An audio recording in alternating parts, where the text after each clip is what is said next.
নমস্কার। Education study চ্যানেলে সবাইকে স্বাগত। শিক্ষা সংক্রান্ত গুরুত্বপূর্ণ খবরাখবর পেতে অবশ্যই চ্যানেলটিকে সাবস্ক্রাইব করুন, বেল আইকন বাজিয়ে রাখুন, যাতে ভিডিও আপলোড করলে নোটিফিকেশন যায় আপনার কাছে। চলতি শিক্ষাবর্ষে স্কুলগুলোর জন্য একটা গুরুত্বপূর্ণ খবর প্রকাশিত হয়েছে, যেটা বিজ্ঞপ্তি দেওয়া হয়েছে। দেখুন, এই যে এই বিজ্ঞপ্তিটার কথা বলছিলাম, এই বিজ্ঞপ্তিটা দেওয়া হয়েছে সর্বশিক্ষা মিশন থেকে।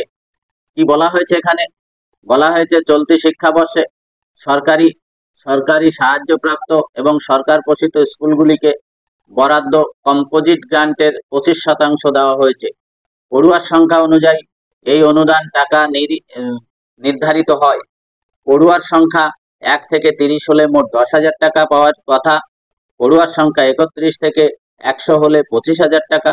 101 থেকে 250 জন হলে 50,000 টাকা।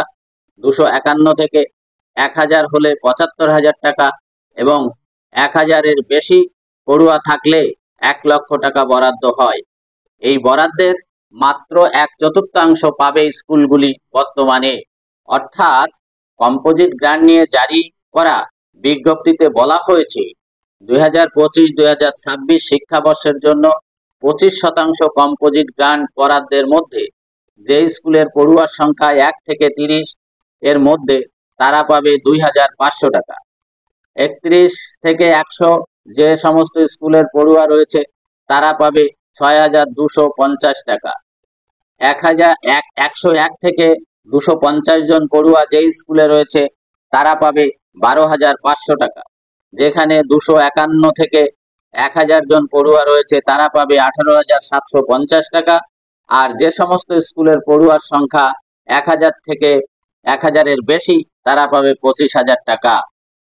এছাড়া এর পাশাপাশি বলা হয়েছে যে স্কুলের রক্ষণাবেক্ষণ, শ্রেণীকক্ষের পরিকাঠামোর উন্নতি ইত্যাদির কাজে এই তহবিল ব্যবহার করা যায়। তহবিলের 10% স্কুলের স্বচ্ছতার জন্য ব্যবহার করা যাবে বা ব্যবহার করতে হবে। তাহলে স্বচ্ছতার জন্য 10% ব্যবহার করতে হবে। বহুদিন পরে এই সামান্য পয়সা এ তো বকেয়া দিতেই মিটে যাবে। স্কুলের যে খরচ চলছে, প্রতিনিয়ত খরচ, সেই খরচের বকেয়া যে টাকা আছে, বকেয়া যেগুলো পাবে স্কুলের কাছে লোকেরা, সেইগুলো দিতেই এটা মিটে যাবে। তাহলে আবার বাকি করে আপনাদের স্কুল চালাতে হবে। এই খবরটুকু ছিল, আপনাদের জানালাম। ভালো লাগলে লাইক শেয়ার করবেন, অন্যকে জানার সুযোগ করে দেবেন। ভালো থাকুন, সুস্থ থাকুন। ধন্যবাদ সবাইকে।